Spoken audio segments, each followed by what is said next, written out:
Hello my dear students, आज हम लोग डिस्कस करने वाले हैं series and parallel combination of resistance का पार्ट 2, जिसमें हम इस तरीके की प्रॉब्लम्स को सॉल्व करेंगे। कुछ कॉम्प्लेक्सेस प्रॉब्लम को सॉल्व करेंगे जो ज्यादा कॉम्प्लेक्स क्वेश्चंस हैं।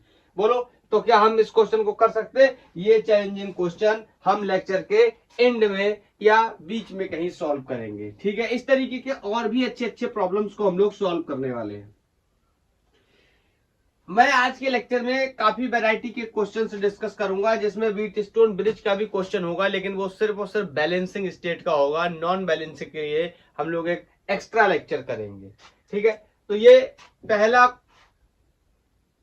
पहला क्वेश्चन है। ये इस तरीके से 3 रेसिस्टर्स कनेक्टेड है और इसमें सिंपली कंडक्टिंग वायर्स लगाए गए हैं।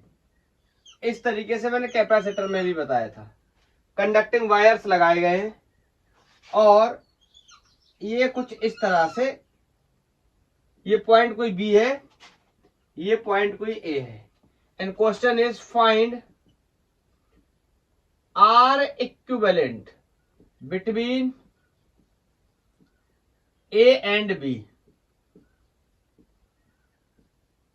ठीक है, मैंने पहले भी बताया था कैपेसिटर्स के केस में, आज मैं दोबारा से बताता हूं कि अगर वायर्स में कोई भी रेसिस्टर या कैपेसिटर की बात की थी, तो यहां बात कर रहा है कोई रेसिस्टर अगर नहीं लगा है, सिर्फ कंडक्टिंग वायर लगा है, इसका मतलब इस वायर के अंदर कोई भी पोटेंशियल का ड्रॉप नहीं होगा। मतलब अगर मैं कोई पॉइंट्स मान लो ये कोई पॉइंट ए है, ये तो ले रखा है, ये कोई पॉइंट अगर सी है, तो बताओ यहां का पोटेंशियल कितना हो जाएगा? VC। तो यहां से लेके यहां तक का इस पॉइंट का पोटेंशियल भी कितना हो जाएगा? VC। बोलो क्यों? क्योंकि रेसिस्टर लगा हुआ है। एक्चुअली में ऐसा कुछ हो नहीं सकता, आपको पता है, अगर रेसिस्टर लगा है तो रेसिस्टेंस होगा, लेकिन सर्किट को सॉल्व करने के लिए हम आइडियल कंडीशंस को फॉलो करते हैं। ओके, तो मान लो अगर ये पॉइंट कोई डी पॉइंट है, तो यहां का पोटेंशियल कितना हो जाएगा? VD। तो यहां का पोटेंशियल भी कितना हो जाएगा? VD।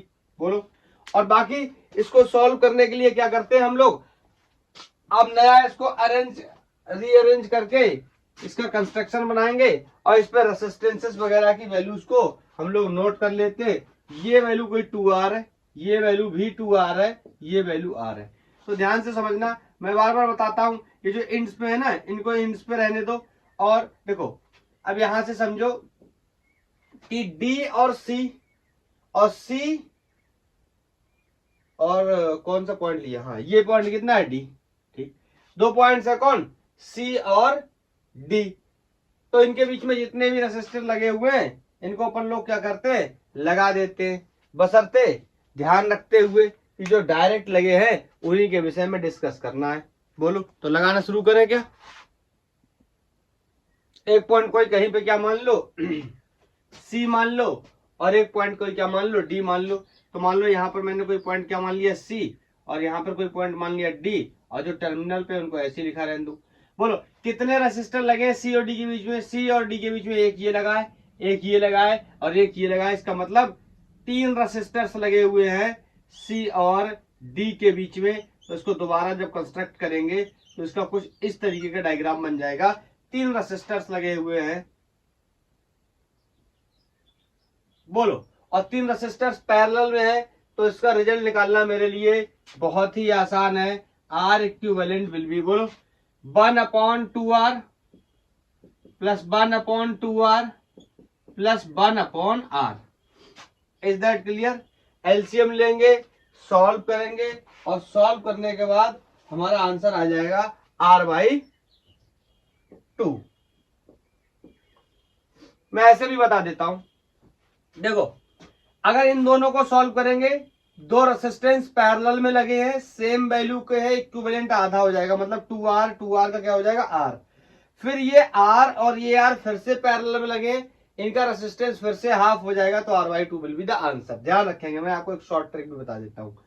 इस तरीके से कंडक्टिंग वायर जितने भी रेसिस्टेंसेस के बीच में लगा है वो सारे रेसिस्टेंसेस पैरेलल में कंसीडर किए जाते हैं। मेरी बात को ध्यान रखना। अगर मैं यहां पर इस तरीके से एक रेसिस्टर और जोड़ देता हूं, लेट्स से R ओम का, और यहां पर भी एक रेसिस्टर और जोड़ देता हूं R ओम का, तो ये बात ध्यान रखना, ये जितने रेसिस्टर्स के ऊपर लगा हुआ है कंडक्टिंग वायर वो सारे पैरेलल में होंगे। तो ये तीनों तो पैरेलल में रहेंगे, लेकिन ये जो बाहर लगा हुआ है ये इसके साथ सीरीज में रहेगा, और ये जो बाहर लगा हुआ है ये भी किस में रहेगा, सीरीज में रहेगा। और इस केस में आंसर कितना हो जाएगा, ये तो रिजल्ट आ गया कितना, R/2 R और R किस में है, सीरीज में है, तो R plus R/2। R equivalent इस कंडीशन में 2R और आधा उसका कितना 3.5, तो 7/2R। 3.5 को ऐसे तो लिख सकते हैं, अरे ये R कितना होगा 2R, नहीं 2.5 हुआ, 3.5 नहीं 2.5, तो 5/2R। ठीक है, तो जितने वायर्स या जितने रेसिस्टेंसेस के ऊपर कंडक्टिंग वायर लगा होगा उन सबको हम पैरेलल में कंसीडर कर लेंगे। नहीं तो बना करके हमने जो देखा है पोटेंशियल का कॉन्सेप्ट, इससे कर लेंगे, हमारे लिए काफी चीजें आसान हो जाएंगी। बोलो नेक्स्ट क्वेश्चन मैं बनाने चला। मेरे से बोल रहा है कि एक कोई डायग्राम, फिर से सर्किट बना हुआ है इस तरीके से, ठीक है,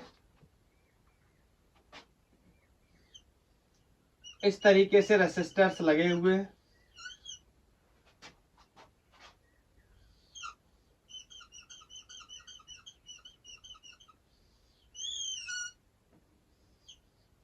इनसे इस तरीके से बैटरी कनेक्टेड है। ठीक है, इनकी वैल्यूज वगैरह भी लिख लेते हैं। ये 20 ओम, ये 10 ओम, ये 10 ओम, ये 5 ओम, बोलो, और ये वाला 10 ओम, और बैटरी लगी हुई है 5 वोल्ट की। मेरे से पूछ रहा है कि current drawn from the battery, find current drawn from battery, मतलब सर्किट की करंट के बारे में हमें बताना है। बताओ क्या करेंगे। देखो सर्किट की करंट निकालने के लिए सबसे पहले R इक्विवेलेंट निकालेंगे। R इक्विवेलेंट से क्या करेंगे, B = IR लगाएंगे, पोटेंशियल दिया है, रेजिस्टेंस से डिवाइड कर देंगे, करंट पता चल जाएगी। तो पहला काम R इक्विवेलेंट निकालना है, बाकी का काम बाद में करेंगे। बोलो ऑप्शंस भी दे रखे हैं कुछ कि कितना आपका आंसर आ रहा है। ठीक है, तो मैच कराने के लिए 0.33 एम्पियर, 0.5 एम्पियर, ठीक है, 0.67 एम्पियर एंड 0.17 एम्पियर। चलो डिस्कस करते हैं कैसे सॉल्व करेंगे इस तरीके के सवालों को।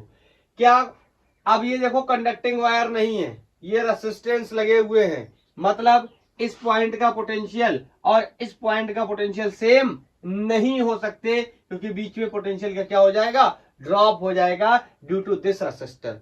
Same story for this resistor also. यहां से चलेंगे तो इस पॉइंट का पोटेंशियल और इस पॉइंट का पोटेंशियल सेम नहीं होगा due to this resistor. Clear है, पिछली बार आइडियल कंडीशन थी, रेसिस्टर लगे हुए थे लेकिन कोई भी रेसिस्टेंस लगा हुआ नहीं था। तो इसको कैसे करेंगे, फिर से इसको रिकंडक्ट करेंगे, हम बनाने की कोशिश करेंगे। तो ये जो अभी बैटरी वाला खेल है ना, इसको मैं यार थोड़ी देर के लिए हटा दे रहा हूं ना, क्योंकि मेरे पास जगह की कमी है। बैटरी लगी हुई है ये मान के चल रहे हैं हम लोग, ठीक है। तो यहां से लेट्स से मैंने ये कोई पॉइंट मान लिया B, ये कोई पॉइंट मान लिया C, ये कोई पॉइंट मान लिया D, ये कोई पॉइंट मान लिया E, ठीक है।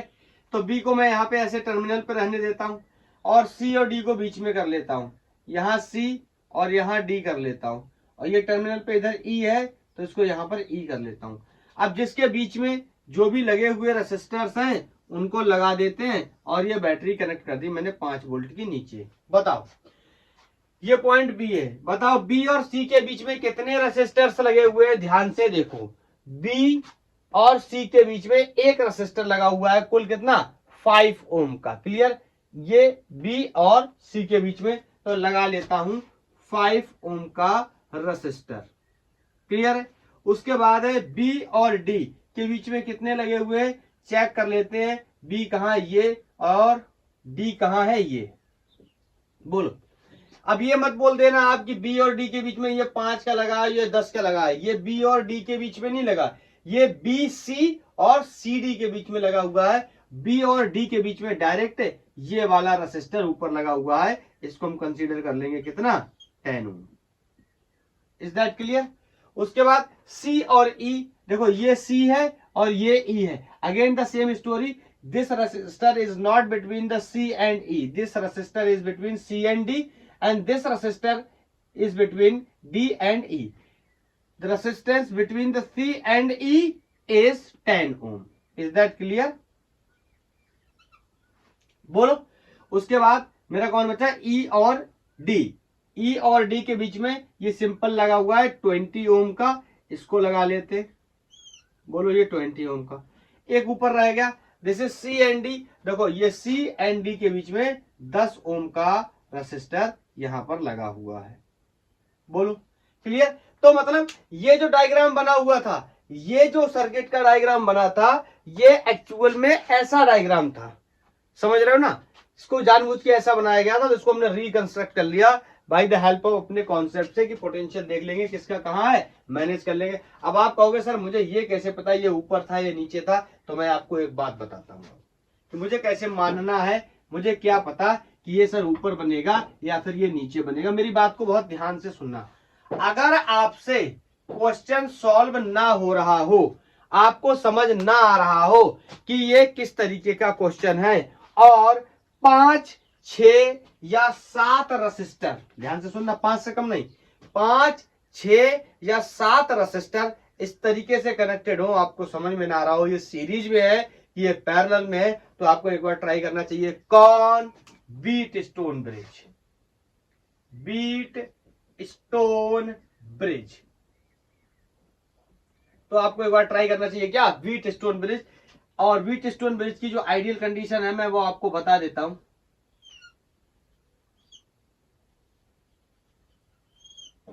ये है बीट स्टोन ब्रिज जो मैं बना रहा हूं।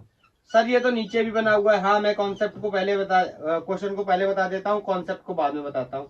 तो ये कोई R1 है, ये कोई R2 है, ये कोई R3 है, ये कोई R4 है। इसकी रीडिंग यहां से हट गई है। C और E के बीच में क्या रीडिंग थी? आप मेरे को एक बार चेक करके बता दो।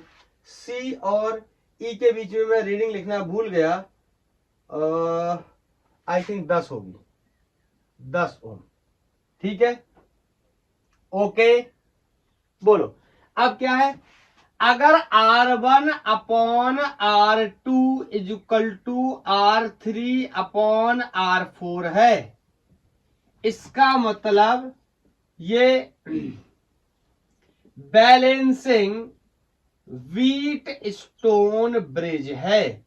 बैलेंसिंग व्हीट स्टोन ब्रिज का मतलब होता है ये पॉइंट और इस पॉइंट का पोटेंशियल सेम है। ये पॉइंट को सी मान रखा है, ये पॉइंट को डी मान रखा है, तो potential at the point C will be equal to the potential at the point B.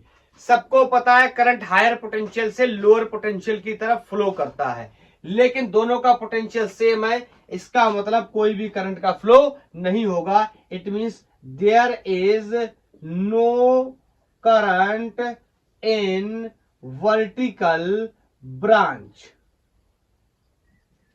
बोलो अगर ऐसा है तो, और अगर ऐसा नहीं है it means R1 upon R2 is not equal to the R3 upon R4।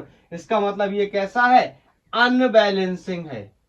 ये अनबैलेंसिंग व्हीट स्टोन ब्रिज है। इसको कैसे सॉल्व करेंगे?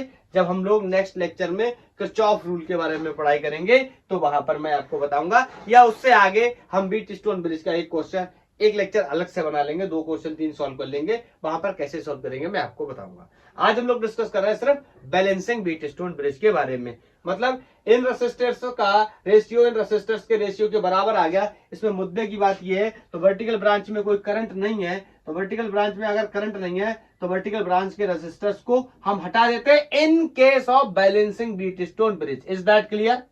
Is that clear? ओके, तो इसमें भी क्या कर दूंगा, वर्टिकल ब्रांच के रेसिस्टर को क्या कर दूंगा, हटा दूंगा। अब ये क्वेश्चन बहुत आसान है मेरे लिए। ये 5 और ये 10 सीरीज में, ये 10 और ये 20 सीरीज में, उसके बाद इन दोनों का रिजल्ट और इन दोनों का रिजल्ट किसमें, पैरेलल में। तो इनका रिजल्ट कितना हो गया, 15। बोलो ये कितने हो गए, 30। उसके बाद ये दोनों पैरेलल में, तो बोलो 15 30 45, ये हो गया हमारा आर इक्विवेलेंट। 15 3 45, 3 2 30, तो आर इक्विवेलेंट आ गया हमारा कितना, 10 ओम। ठीक है, मैंने आपको बताया कि अगर 5 6 या 7 रेसिस्टर इस तरीके से कनेक्टेड है कि आपको समझ नहीं आ रहा कि ये रेसिस्टर सीरीज में होंगे या पैरेलल में होंगे, then you should try the balancing Wheatstone bridge, या व्हीटस्टोन ब्रिज आपको ट्राई करना चाहिए एक बार। कैसे बनाते हैं मैंने आपको बताया, सारे जहां जहां पर जंक्शन है उन सारे पॉइंट को मार्क कर लो, ABCD करके कोई पॉइंट से। टर्मिनल वाले पॉइंट्स को टर्मिनल पे ले लो, और जो बीच वाले पॉइंट्स है लाइक BC जो मैंने लिए थे, AB आप जो भी मानते हो, उनको एक को ऊपर और एक को नीचे ले लो। जिनके बीच में जितने रेसिस्टर लगे हुए हैं उतने रेसिस्टर आप लगा दो, ऑटोमेटिक बन के सेट हो जाएगा तरीके के साथ। फिर आप देख लेना कि इन दोनों का रेशियो की अगर बराबर है, इसका मतलब ये बैलेंसिंग व्हीटस्टोन ब्रिज है। इसका मतलब वर्टिकल ब्रांच में कोई भी करंट नहीं होगी, क्योंकि इस पॉइंट का पोटेंशियल इस पॉइंट का पोटेंशियल क्या है, सेम। अगर इस पॉइंट का पोटेंशियल इस पॉइंट का पोटेंशियल सेम है, इसमें कोई करंट नहीं, तो इसका कोई काम नहीं, इसको हम हटा देंगे। ये और ये सीरीज में, ये सीरीज में, फिर इन दोनों का रिजल्ट पैरेलल में हो जाएगा, जैसे हमने निकाल लिया। Is that clear? ओके, अब क्वेश्चन है हमारा कि सर्किट में कितनी करंट होगी। Is very easy for me, I am going to use B equal to IR equivalent. Clear? तो यहाँ पे पोटेंशियल इज 5, करंट मुझे फाइंड करनी है, और ये कितना है 10, और I इक्वल टू यहाँ पे आ गया 0.5 एम्पियर। जो भी ऑप्शन हमारा मैच कर रहा हो हम उसे मैच करा लेंगे। क्लियर है? अनबैलेंसिंग व्हीटस्टोन ब्रिज के लिए हम लोग एक लेक्चर करेंगे। क्लियर है? क्योंकि वहां पे काफी सारी बातें बतानी होंगी, हम किरचॉफ रूल का इस्तेमाल करके अलग अलग ब्रांचेस में। मैं बताता हूं क्या बात है। क्या होगा ना, अनबैलेंसिंग व्हीटस्टोन ब्रिज है तो आपको पता है फिर इस ब्रांच में भी करंट होगी। बोलो इसमें IG करंट है, कोई ऐसी बोल दे रहे हैं, इसमें कोई I1 करंट है, इसमें कोई I2 करंट है, इसमें कोई I3 करंट है, इसमें कोई I4 करंट है। क्वेश्चन होगा सारी करंट बताइए, तो ये करंट हम किरचॉफ रूल से ही बता पाएंगे। Is that clear? तो इस वजह से अनबैलेंसिंग व्हीटस्टोन ब्रिज का लेक्चर हम लोग अलग से करेंगे आफ्टर द किरचॉफ रूल। हाँ सॉरी, बोलो क्लियर है? नेक्स्ट क्वेश्चन है कि ये इस तरीके से सर्किट बना हुआ है।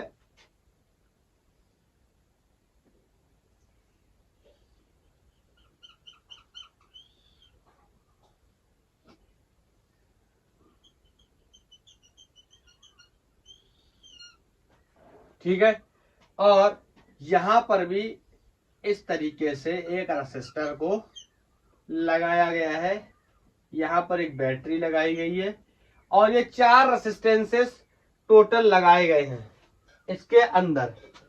बोलो क्लियर है? और क्वेश्चन है find R equivalent and current in each resistor.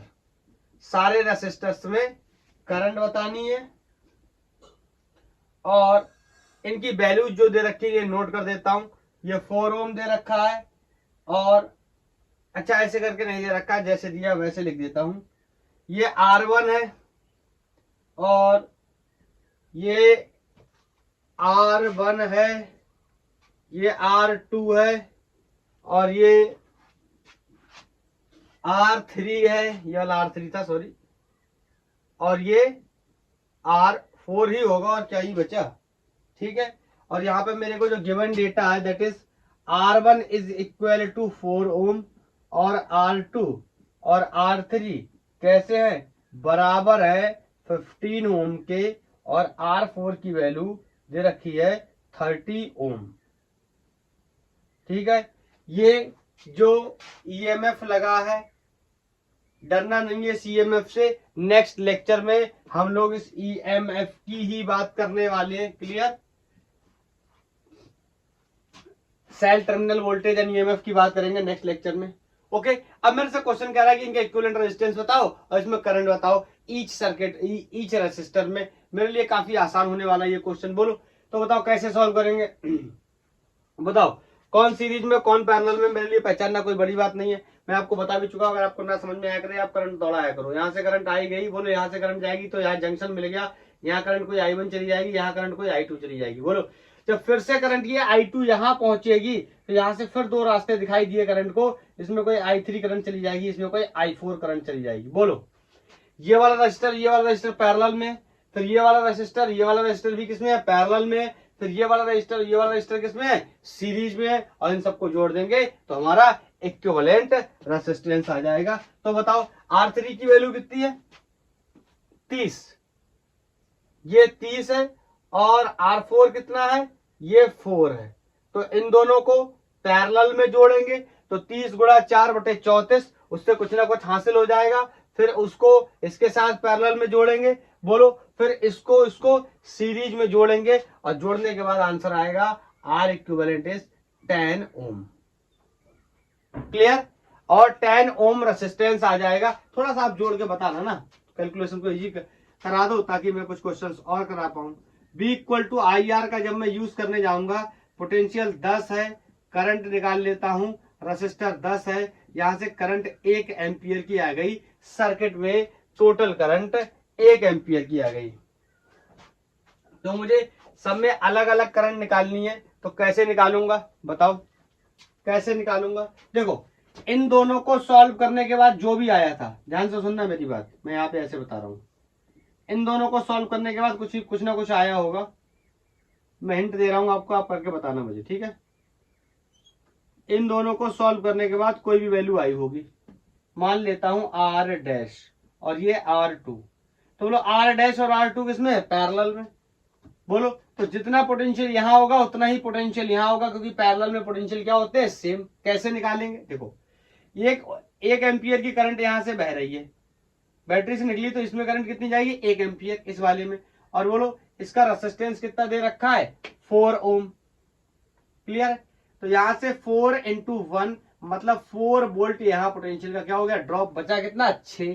तो बताओ बचा हुआ 6 वोल्ट इस पे जाएगा, और यही 6 वोल्ट इस पे जाएगा, तो यहां पर भी निकाल सकता हूं करंट, और यहां पर भी निकाल सकता हूं। यहां पे लगाऊंगा B equal to IR, B कितना है, 6I मुझे बताना है, और R की वैल्यू यहाँ पर कुछ ना कुछ आई होगी, उसको रख देना। इस केस में भी यहाँ पर भी निकाल लेना।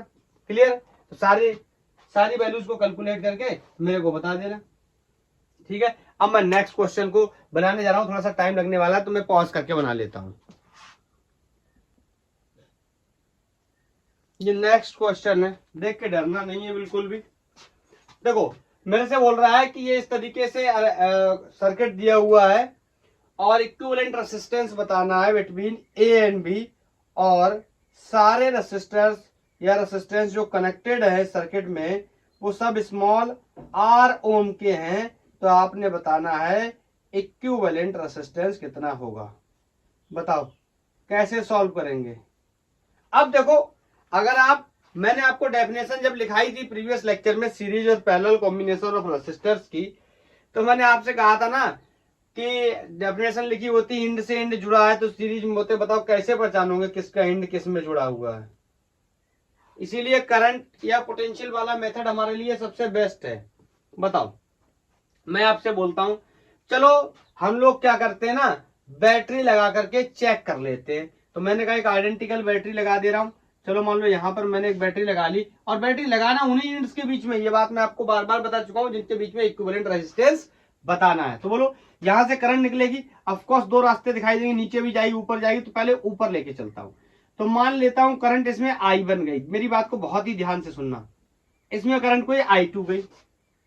बोलो फिर करंट यहां पहुंचेगी इस जगह, और यहां से करंट पहुंचेगी यहां इस जगह। अब करंट के सामने बड़ा रास्ता ये है कि यहां पे करंट को करना है क्या, डिवाइड। और मेरे को समझ नहीं आ रहा कि यहां पे करंट किस तरीके से डिवाइड करेगा। अच्छा आगे देखो, एक बात को समझो, इस साइड भी तो करंट जाएगी। अब मैं आपको एक बात बताता हूं, क्यों ना मैं अगर ऐसा सोचूं कि ये रेसिस्टेंस और ये रेसिस्टेंस का रेशियो बराबर है, ये रेसिस्टेंस और ये रेसिस्टेंस का भी रेशियो बराबर है, तो क्या ये बीट स्टोन ब्रिज बन सकता है? ऐसे ही सोचना पड़ेगा आपको क्वेश्चंस की प्रैक्टिस करने के लिए। कोई फिक्स फॉर्मूला नहीं होता कि मैं आपको दे दूं और आप उसमें सारी वैल्यूज को भरो और आंसर दौड़ता हुआ कहे सर मैं आ गया, ऐसा नहीं होता। क्लियर? तो मैं क्या करता हूं ना, ये कॉन्सेप्ट लगाता हूं कि इसमें और इसमें क्या है, ये रेसिस्टेंस सेम है, ये रेसिस्टेंस सेम है, मतलब इन दोनों का रेशियो इन दोनों के रेशियो के बराबर है, मतलब ये बीट स्टोन ब्रिज जैसा हो सकता है। अगर ये बीट स्टोन ब्रिज हुआ, यहां से जंक्शन को थोड़ा सा हटा के लोगों को अलग अलग कर रहा हूं, तो ये ऐसा ऐसा कर रहा हूं, बोलो अलग अलग कर रहा हूं, देखना कितना आसान हो जाएगा। मतलब इस पॉइंट का C और इस पॉइंट का कोई D ले लूं तो इन पॉइंट्स का पोटेंशियल भी क्या होने वाला है, C का और D का क्या होने वाला है, सेम। बोलो बोलो बोलो, C और D का पोटेंशियल क्या होने वाला है, सेम। इसका मतलब ये और ये सीरीज में हो जाएंगे। भाई जब बीट स्टोन ब्रिज बनेगा तो ये वर्टिकल ब्रांच हटा देंगे क्योंकि बैलेंसिंग सिचुएशन है, और ये किस में हो जाएंगे, सीरीज में। बोलो बताओ। या मैं इसका एक दूसरा तरीका आपको बताता हूं, मैं इसको ऐसे बनाने चला, ये वाला आर, ये वाला आर, ये वाले, ठीक है, और अभी नीचे वाले भी आएंगे इसी तरीके से। बोलो बोलो बोलो बोलो, फिर बीच वाले भी आएंगे। बोलो बोलो बोलो बोलो बोलो। तो मैंने बनाया इस तरीके से, ध्यान से सुनना, मैं बना के रेडी कर रहा हूं, फिर आपको बताता हूं।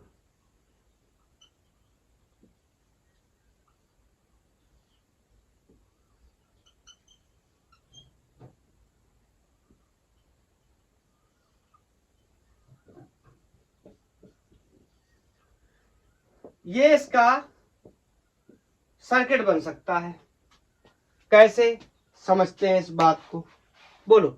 अब मैंने एक सेकंड के लिए आपको हटा करके दिखाया था, ठीक है, लेकिन ये एक्चुअल में हटे हुए तो है नहीं, ये इसके साथ इस तरीके से जुड़े हुए हैं। लेकिन हाँ ये पता कर लिया मैंने, ये वर्टिकल ब्रांच को मैं हटा देता हूं इस तरीके से, बीट स्टोन ब्रिज। बोलो, तो ये किसमें होगा, सीरीज में। मैंने इसको और इसको सीरीज में जोड़ लिया। क्लियर? हाँ ऐसे ही इसको भी हटा देता हूं, तो मुझे पता चल गया ये और ये किसमें होगा, सीरीज में। मैंने इन दोनों को भी सीरीज में जोड़ लिया। अब देखो इसमें करंट अलग है, इसमें करंट अलग है, बैटरी से फ्लो कराऊंगा, इसमें करंट अलग जाएगी, इसमें करंट अलग जाएगी, इसमें करंट अलग जाएगी, इसमें करंट अलग जाएगी, मतलब ये दोनों किसमें हो गए, पैरेलल में। मैंने इन दोनों को पैरेलल में लगा दिया। फिर ऐसे इन दोनों में करंट क्या होगी, अलग अलग होगी, तो मैंने इन दोनों को भी पैरेलल में लगा दिया। क्लियर है? अब इसको मैं क्या कर लूंगा, जोड़ लूंगा सारे रेसिस्टेंसेस को, और मेरा आंसर आ जाएगा। बोलो। मैं आपको इसके लिए एक मेथड और भी बता सकता हूं, सिमेट्री मेथड, उसका यूज करके भी हम सॉल्व कर सकते हैं। नेक्स्ट क्वेश्चन में मैं आपको बताऊंगा, ठीक है। फिर आप चाहो तो इधर भी अप्लाई करके देखना। बोलो, तो ये दोनों पैरेलल में आर कितने हो गए, r/2, इतना तो पता है ना, ये कितने होगा, r/2।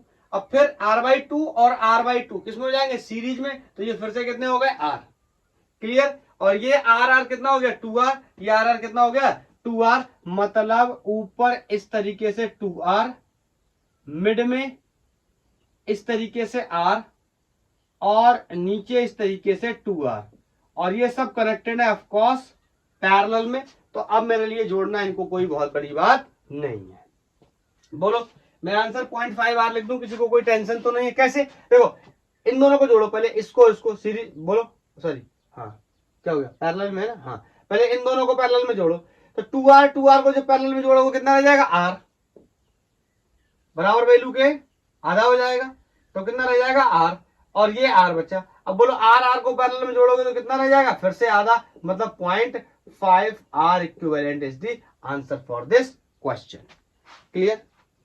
अब हम लोग वही क्वेश्चन बनाने जा रहे हैं जो हमने लेक्चर के स्टार्टिंग से बनाया था कि हम इस क्वेश्चन को क्या सॉल्व कर पाएंगे। Now we are going to solve that problem. मैं उस क्वेश्चन को ड्रॉ कर लेता हूं ताकि थोड़ा सा टाइम मेरा क्या हो जाए, सेव हो जाए।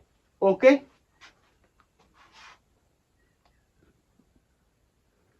ये वही क्वेश्चन है जिससे हम लोगों ने शुरुआत करी थी। हमसे बोल रहा है कि आर इक्विवेलेंट बताइए, कोई दो पॉइंट्स हैं ए और बी, इनके बीच में इक्विवेलेंट रेसिस्टेंस कितना होगा। इन सब को हटाइए और बताइए इन सब का इक्विवेलेंट रेसिस्टेंस एक कितना बनेगा। देखो, हम चाहें तो फिर से उसी तरीके से सॉल्व कर सकते हैं, लेकिन इस तरीके के क्वेश्चन को उन चीजों से सॉल्व करना, करंट के मेथड से भी सॉल्व करना is not the easy job. तो इनके लिए कुछ स्पेशल रूल बनाए गए हैं। जैसे मैंने कहा था, प्रीवियस क्वेश्चन अगर आपको कठिन लग रहा हो, अगर आपको प्रीवियस क्वेश्चन कठिन लगा हो व्हीट स्टोन के कॉन्सेप्ट से सोचकर, तो मैं आपको यहां पर एक कॉन्सेप्ट बताता हूं, सिमेट्री का कॉन्सेप्ट। आप ये भी उस पर अप्लाई कर सकते हैं और उस पर अप्लाई करेंगे तो बताना कैसा लगा। कॉन्सेप्ट मैं यहां समझाता हूं, ठीक है। क्या होगा, हम सिमेट्री ढूंढने की कोशिश करेंगे कि किसके अक्रॉस हमें सिमेट्री मिल रही है। तो ध्यान से देखो, अगर मैं इसको यहां से इस तरीके से काट दूं, बोलो, तो ये हिस्सा और ये हिस्सा एकदम जस्ट मिरर सिमेट्री है। मतलब ये वाला हिस्सा ऐसा लग रहा है जैसे शीशे के सामने रखा गया है, तो शीशे में ये बन रहा है। इससे क्या फायदा होगा, हम आधे को सॉल्व कर लेंगे और 2 से मल्टीप्लाई कर देंगे, क्योंकि हमारे पास कितने हैं ऐसे सिस्टम, 2 है, हमारा आंसर आ जाएगा।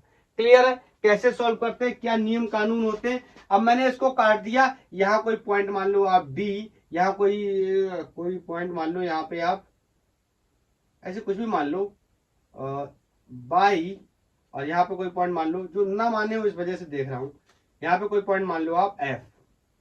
अब ध्यान से सुनना, इसको दोबारा कंस्ट्रक्ट कैसे करेंगे, कैसे बनाएंगे। ये पॉइंट हो गया डी, बीच में मैंने कोई पॉइंट लिया हुआ था, कोई बाई पॉइंट, और यहां पर मैंने कोई पॉइंट लिया हुआ है नीचे एफ पॉइंट। हम अब इस हिस्से को या एक हिस्से को भूल जाएंगे, मान लेते इस हिस्से को हमने हटा दिया, हम सिर्फ इतने हिस्से के साथ डील कर रहे हैं, तो हम इसका दोबारा से कंस्ट्रक्शन बनाएंगे इन सारी चीजों को दिमाग में रखते हुए। तो मैं बोलने जा रहा हूं, मैं यहाँ पे बताने जा रहा हूं कि यहां मैंने एक रेसिस्टर लगाया जो कि ऑफकोर्स ए और बी के बीच में लगा हुआ है। मैंने पॉइंट मार्क कर लिया यहाँ ए, मैंने पॉइंट मार्क कर लिया यहाँ बी, और यहाँ एक रेसिस्टर लगा दिया। अब ध्यान से सुनना, ये बी और डी के बीच में मुझे एक रेसिस्टर लगाना है, ये बी और ये डी के बीच में एक रेसिस्टर लगाना। थोड़ा सा इसको नीचे कर लेता हूं, बैलेंस, अरे यार फोटो अच्छी बननी चाहिए। बी और डी के बीच में एक रेसिस्टर यहां पे मैं लगा देता हूं। क्लियर।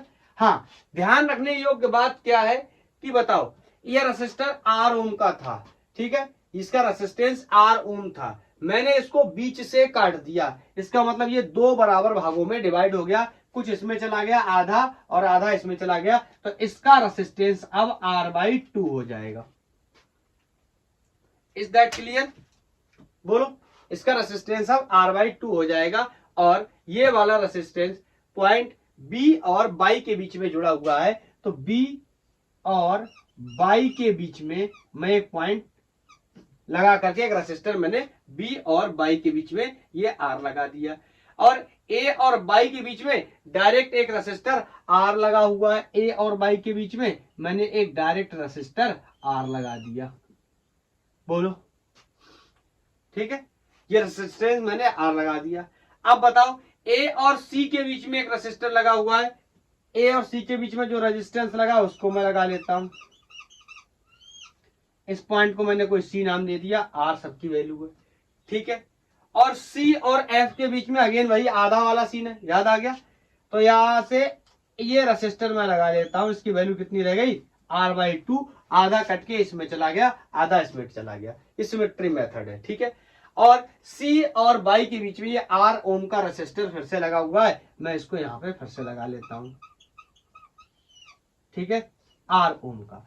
अब इतने का मैं इक्विवेलेंट निकाल लेता हूं और उसको 2 से मल्टीप्लाई कर दूंगा। बोलो, क्योंकि ये बचा हुआ पार्ट भी तो है, बताओ। तो अब मेरे पास ये है कि मैं इसको और सिंपलीफाई कैसे कर सकता हूं। तो देखो, मेरी बात को ध्यान से समझना। बोलो, ये वाला रेसिस्टेंस ये वाला रेसिस्टेंस पैरेलल में है। ये बात कितने लोगों को समझ में आ रही है? बोलो बोलो, फिर बहुत ही आसान हो जाएगा। ये वाला और ये वाला पैरेलल में, ऐसे ही ये वाला और ये वाला भी किसमें है? पैरेलल में। फिर इसका जो रिजल्ट है वो, और ये किसमें है? सीरीज में। ऐसे इसका और इसका रिजल्ट पैरेलल में जो आएगा वो उसके साथ किसमें है? सीरीज में। फिर ये वाला और ये वाला तीनों ही क्या हो जाएंगे? बोलो, पैरेलल में। फिर इनका इक्विवेलेंट निकाल लेंगे। बोलो, तो सॉल्व करें, बताओ। R/2 और R पैरेलल में लगे, बताओ इक्विवेलेंट कितना हो जाएगा? R/2 इंटू R, और दोनों को जोड़ के नीचे डिवाइड करूंगा तो 1 और आधा कितना हो गया? 1.5 का मतलब 3/2R। ये R से R मर गया, बोलो, ये 2 से 2 मर गया, और आंसर कितना आ गया? R/3। ये पलट के जब हम सीधा करेंगे तो कितना हो जाएगा? बोलो, नहीं, सीधा R/3 ही रहेगा। चलो इसका तीसरा फोटो बनाते हैं, क्योंकि हमें और भी दिखने में अच्छा लगना चाहिए, ताकि हम चीजों को और समझ पाए। बोलो, ये R हो गया। अब इन दोनों को जब मैंने सॉल्व कर दिया तो कितना आ गया? R/3। तो मैं दूसरा रेसिस्टेंस मैंने R/3 का यहां पर लगा लिया। क्लियर? बोलो। और अब नीचे वाला देखो, इसको भी सॉल्व करूंगा, इसको भी सॉल्व करूंगा, आंसर विल बी सेम। तो नीचे भी मैंने एक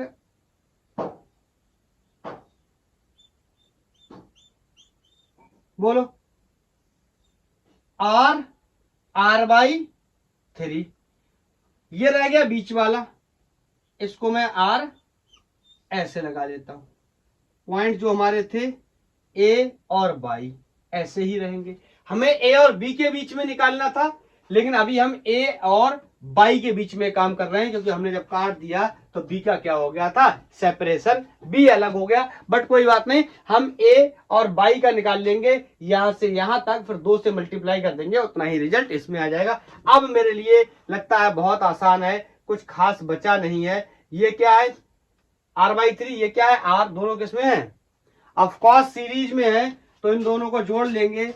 R प्लस R/3 तो कितना होगा? 4R/3।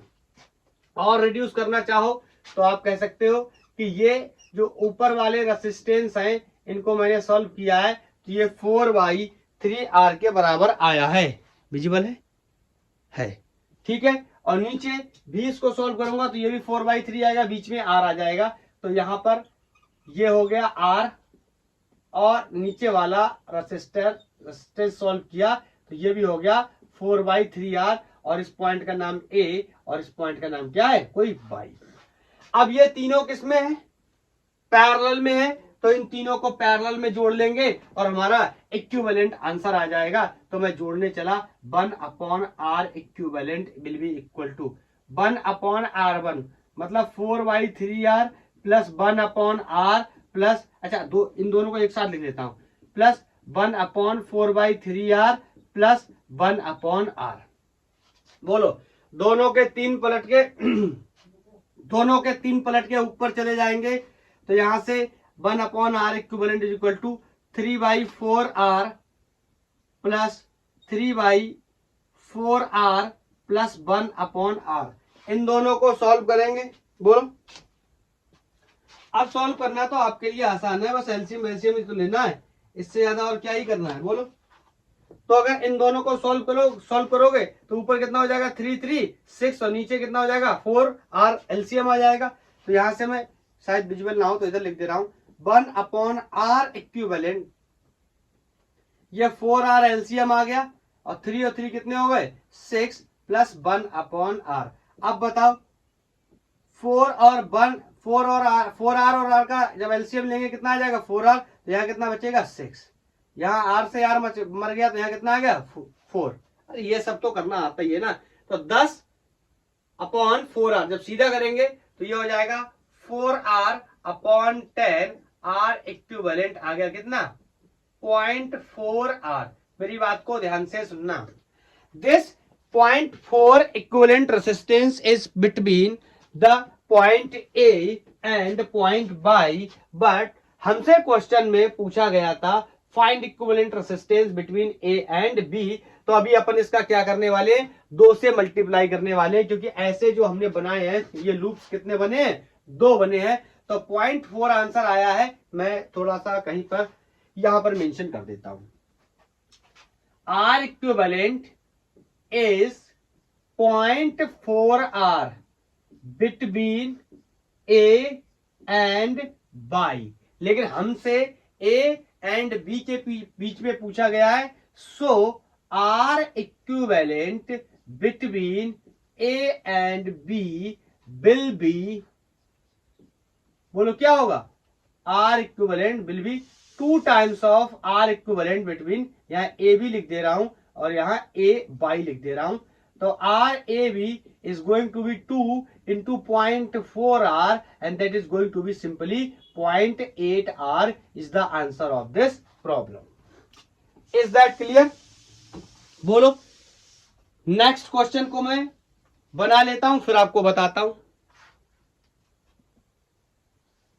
ये ट्रायंगल के अंदर ट्रायंगल है, ये बड़ा वाला बिजली का खंभा नहीं होता, वो उसका अलग शेप होता है, समझ गए होगे मैं किसकी बात कर रहा हूं। ये उसके जैसा है। बोल रहा है आर इक्विवेलेंट बताइए बिटवीन ए एंड बी कितना होगा। देखो तो अब इसको सॉल्व करने के लिए हम आसानी से अगर समझने की कोशिश करें तो अपन क्या लगाएंगे, बैटरी, और बैटरी लगाने के बाद अब नहीं लगा रहा है, ऐसे ही बता रहे हैं, यहां से करंट कोई I1 जाएगा, यहां से करंट कोई I2 जाएगा। तो बोलो ये वाला पैरेलल में, इसमें करंट कोई I2 चला गया तो ये वाला भी पैरेलल में, बोलो डिफरेंट करंट जाएगी ना, यहां से कोई I3 करंट जाएगी, बोलो। तो इसमें करंट डिफरेंट, इसमें करंट डिफरेंट, इसमें करंट डिफरेंट, बोलो। तो दोनों ये जितने भी अगर मैं एक लाइन में बोलना चाहूं तो जो रेसिस्टर्स ट्रायंगल के किस पे लगे हैं, साइड्स पे लगे हैं, अलोंग बोथ साइड, दोनों ट्रायंगल के बोथ साइड पे ये कैसे हो जाएंगे, पैरेलल में हो जाएंगे। बोलो क्लियर है, क्योंकि इनमें करंट क्या है, अलग अलग बैटरी लगा करके हम देख चुके हैं, अब काफी आगे आ चुके हैं, तो थोड़ा सा आप समझ गए होंगे किस तरीके से मैं बताने की कोशिश कर रहा हूं।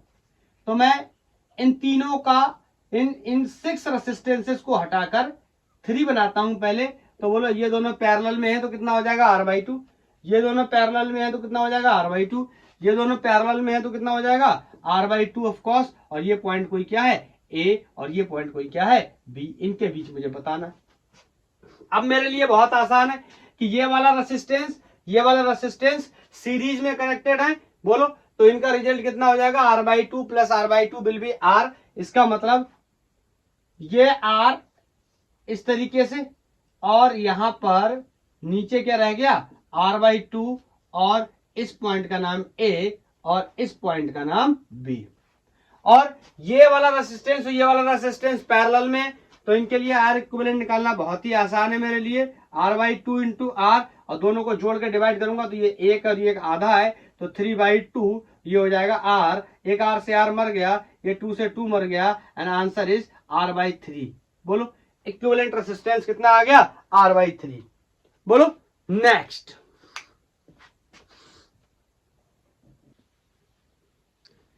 क्वेश्चन, काफी फेमस क्वेश्चंस होते हैं ये सर्कल वाले, किस तरीके से सर्कल में देता रेसिस्टेंस। इसका आंसर आप मेरे को होमवर्क में बताने वाले हो, ये मैं करके आपको बताता हूं, ठीक है। कॉन्सेप्ट अगर क्लियर हो जाएगा तो दूसरा आप बना पाओगे। बोलो मेरे से कह रहा है इक्विवेलेंट रेसिस्टेंस बताइए ए एंड बी के बीच में, दोनों, यहां पर ए सेंटर पे है, यहां बी सर्कमफेरेंस पे है, यहां ए यहां पे है और बी सर्कमफेरेंस पे है। तो देखो नहीं समझ आ रहा कौन सीरीज में कौन पैरेलल में, तो सबसे पहले अपन क्या करेंगे, ए और बी के बीच में क्या कर लेंगे, एक बैटरी कनेक्ट कर लेंगे, ठीक है। बैटरी कनेक्ट कर लेंगे, करंट फ्लो कराएंगे, बोलो। तो यहां तक करंट कोई I आएगी, उसके बाद डिवीजन हो जाएगा, इसमें कोई I1, इसमें कोई I2 और इसमें कोई I3 करंट चली गई, इसमें I रह गई। बताओ इसमें I1 I2 I3 करंट है, तीनों में डिफरेंट करंट है, इसका मतलब तीनों किसमें है, पैरेलल में, बोलो। और 3 रेसिस्टेंस बराबर वैल्यू के अगर पैरेलल में लगे हैं तो इनका इक्विवेलेंट निकालना मेरे लिए शायद बहुत ही आसान होने वाला है। R equivalent is gonna 1/R plus 1/R plus 1/R, LCM R 1 plus 1 plus 3, पलट के सीधा करूंगा तो R equivalent is going to be 3/R। बोलो इसका रिड्यूस करके सर्किट बनाऊंगा तो ये अब ये हो गया 3/R और ये बचा R। बोलो अब इसके साथ किसमें हो जाएगा, ये सीरीज में कि पैरेलल में, बोलो। अरे सीरीज में हो जाएगा भैया, इन तीनों को हटाया और एक लगाया, उसके साथ ये कनेक्टेड है, तो बोलो ये सीरीज में हो जाएगा। अब बहुत ही आसान है मेरे लिए आर इक्विवेलेंट बताना, बताओ कैसे निकालूंगा, दोनों को सीरीज में जोड़ दूंगा, 3/r प्लस आर, बोल दोनों को जोड़ देंगे आंसर आ जाएगा। यहाँ कुछ गलत तो नहीं, यहाँ गलत है, यहाँ बहुत गलत है, यहाँ r/3 होगा, पता नहीं क्या कर दिया मैंने, ये r/3 होगा, बोलो यहाँ r/3, तो यहां से r इक्विवेलेंट एलसीएम लेंगे 3, तो 3r प्लस r कितना हो गया 4r divide by 3r, this is going to be equivalent resistance between A and B. और आपका नेक्स्ट क्वेश्चन है, ये आप क्या है मेरे को आंसर बताने वाले, बोलो इज दैट क्लियर। नेक्स्ट, ये भी काफी अच्छा क्वेश्चन है, मेरे से 2 बार पूछ रहा है, कह रहा है इक्विवेलेंट रेजिस्टेंस बताइए between A and B and A and C. आप मेरे को बता दो मैं कौन सा सॉल्व करूं, आप मेरे को एक आंसर बता देना। नहीं सर दोनों ही बता दो, चलो एक एक करके डिस्कस कर लेते हैं। बताओ, मेरे से कह रहा है ए और बी के बीच में, पहले ए और बी के बीच में डिस्कस करते हैं। मैं आपको बहुत बार बता चुका हूं कि ए और बी के बीच में डिस्कस करने का मतलब है हम ए और बी के बीच में एक आइडियल बैटरी लगा लेते हैं, ठीक है। एक आइडियल बैटरी लगाने से हमें एक फेयर आइडिया ये हो जाता है करंट किसमें जाएगी किसमें नहीं जाएगी, किसमें सीरीज है किसमें पैरेलल में हो सकती है कहानी।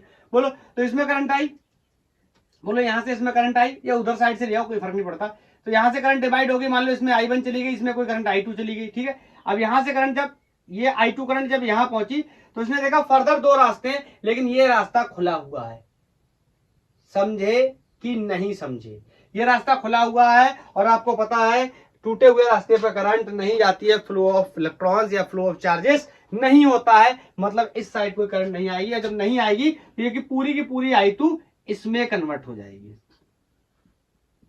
बोलो अब ये I2 जब फिर से यहां पहुंची तो इसने देखा कि फिर से 2 रास्ते हैं, इसने देखा फिर से 2 रास्ते हैं, इधर जाना है इधर भी जाना है। इसने देखा कि फिर खुला हुआ है, इधर फिर कनेक्टेड नहीं है किसी के साथ, मतलब करंट बहुत चालाक है, इधर भी नहीं जाएगी, तो बोलो ऊपर चली जाएगी, मतलब इसमें भी करंट कितनी हो गई I2। अब देखो कितना फेयर आइडिया मिल गया, ये I2 इसमें करंट है, इसमें भी I2 है, इसमें भी I2 करंट सेम है, तो बोलो किसमें है सीरीज में है। वैसे पता ही नहीं कर पाते, ढूंढते रहते, इसका मतलब तुम्हारा होना और तुम्हारा ना होना बराबर है, ध्यान रखना मेरी बात को। इन्फिनिटी लेटर मत समझ लेना, ये इन्फिनिटी लगे हुए नहीं है, आगे चल के डिस्कस करेंगे इन्फिनिटी लेटर के बारे में, ठीक है। तो इसको सॉल्व करना हमारे लिए काफी आसान होने वाला है। बोलो अब क्या होगा, यहां से करंट आ गई I2, ठीक है, और इधर से करंट चल के आ गई I1, इसमें करंट आ जाएगी कितनी I1 प्लस I2, और I1 प्लस I2 ही तो आई थी। अरे भैया I यहां से जब चली थी तो टूट के 2 भागों में बट गई थी, एक I1 और एक I2 में, मतलब ये वाला और ये वाला भी किसमें हो जाएंगे सीरीज में, क्योंकि इसमें करंट कितनी है I और इसमें भी करंट कितनी है I, मतलब ये और इन सबको सॉल्व करने के बाद तीनों सीरीज में हो जाएंगे, जिसमें ये सीरीज में। बोलो फिर ये इसके साथ पैरेलल में होगा। मैं सॉल्व करूं तो समझना, मैं बताना शुरू करता हूं।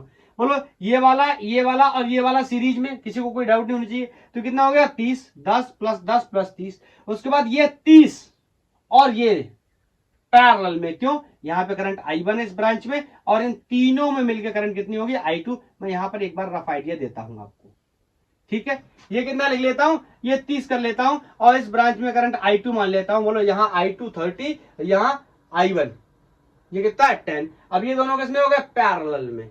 बोलो फिर इन दोनों को जब सॉल्व कर लूंगा फिर ये और ये तीनों किसमें हो जाएंगे सीरीज में। तो पहले पैरेलल को सॉल्व कर लेता हूं। तो बोलो क्या करते हैं, ऊपर दोनों का मल्टीप्लाई करते, नीचे दोनों को जोड़ के डिवाइड करते, तो ये 40 हो गया, ये 10 से 10 मर गया, 30/40 इन दोनों का आ गया। फिर मैं कह सकता हूं कि R equivalent between A and B अगर मुझे निकालना है तो 10 ओम सीरीज में प्लस ये वाला कितना आया 30/40, ये भी सॉरी 30/4 ये भी किसमें सीरीज में, प्लस ये 10 ओम भी सीरीज में, ठीक है। तो ये 10 कितने हो गए 20, तो इसको आगे सॉल्व करने के लिए 20 प्लस 30/4, तो यहां से मैं एलसीएम लूंगा तो 4 दूनी 8, 80 और 30 110/4 ओम आंसर आ गया। बाकी सॉल्व कर लेना छोटा करके, ठीक है।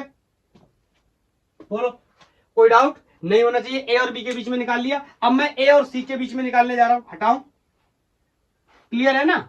अगर क्लियर है तो ए और सी के बीच में निकालो, पॉज करो, निकालो। मैं ये सब हटा दे रहा हूं, दोबारा से एक्सप्लेन करना पड़ेगा ना, बैटरी चेंज हो रही है तो ये कॉन्सेप्ट भी तो, कुछ चीजें भी तो बदल सकती हैं। बोलो। तो यहां से मैंने अब फिर से इसको सही से कर लिया। अभी मेरा क्वेश्चन है ए और सी के बीच में बताओ तो बैटरी कहां लगेगी बताओ।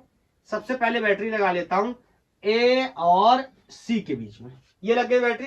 बोले यहां से करंट फ्लो करना शुरू करेगी, फिर से यही सिनेरियो रहेगा, यहां तक करंट तो आई आएगी, इसमें डिवाइड करके I1 चली जाएगी, इसमें डिवाइड करके I2 आ जाएगी। बोलो, फिर करंट को यहाँ दो भागों में बढ़ना रहेगा, इधर देखेगी जुड़ा हुआ नहीं है, तू हट जा, जाएगी नहीं। फिर करंट देखेगी इधर, आहा इस बार तो जाने वाली है, इस बार तो जाने वाली है। बोलो बोलो बोलो, हाँ। तो आगे की कहानी में देख लो, हाँ यहाँ से I1 करंट यहाँ आई है, बोलो इधर आगे नहीं जाएगी क्योंकि ये कनेक्टेड नहीं है, तू हट जा। बोलो, अब मेरे लिए बहुत आसान बन गया। ये और ये सीरीज, ये और ये सीरीज, फिर इन दोनों का रिजल्ट पैरेलल में, फिर इन सब का रिजल्ट इसके साथ और इसके साथ सीरीज में। Is that clear? तो बोलो, ये 10 और 10 किसमें, चलो इनका एक छोटा सर्किट बनाता हूं साथ ही साथ।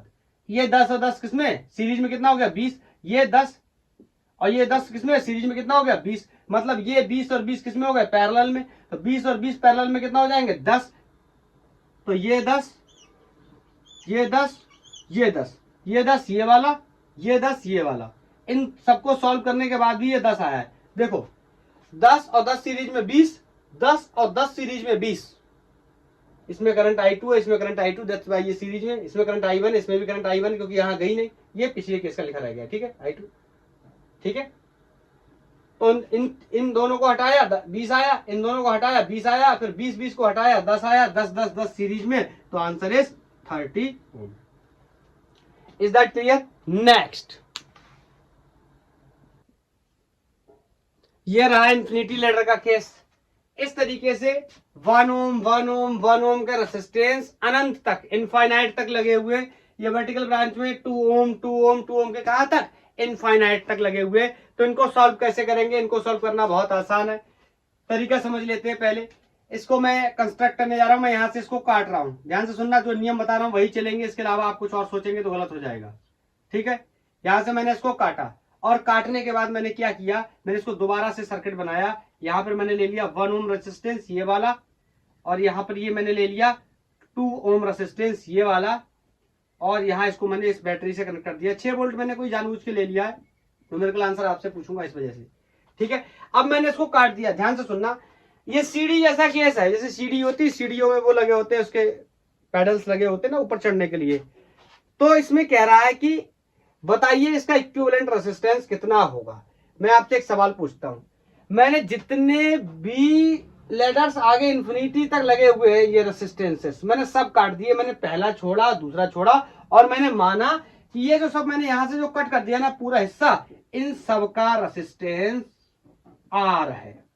ध्यान से सुनना, R X Y Z इससे कोई फर्क नहीं पड़ता, कुछ भी मान लो, मैंने माना R है। मुद्दे की बात, total resistance of ladder is R। Complete equivalent resistance भी मैंने इस लैडर का कितना मान रखा है R, और कटेड पार्ट हैज ऑल्सो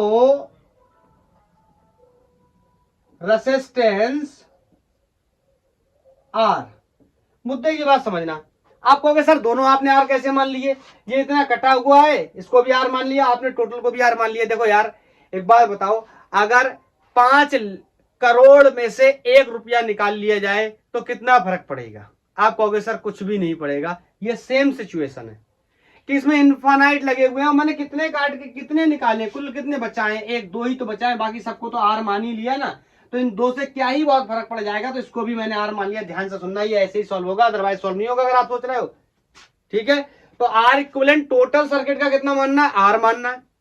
पहले दोनों को छोड़ के मैंने जो एक लूप को छोड़ के नेक्स्ट लूप से मुझे क्या कर देना है, कट कर देना है। पहला लूप ये हो गया, दूसरे लूप से कट कर दिया, और इसका टोटल रेसिस्टेंस कितना है, R है।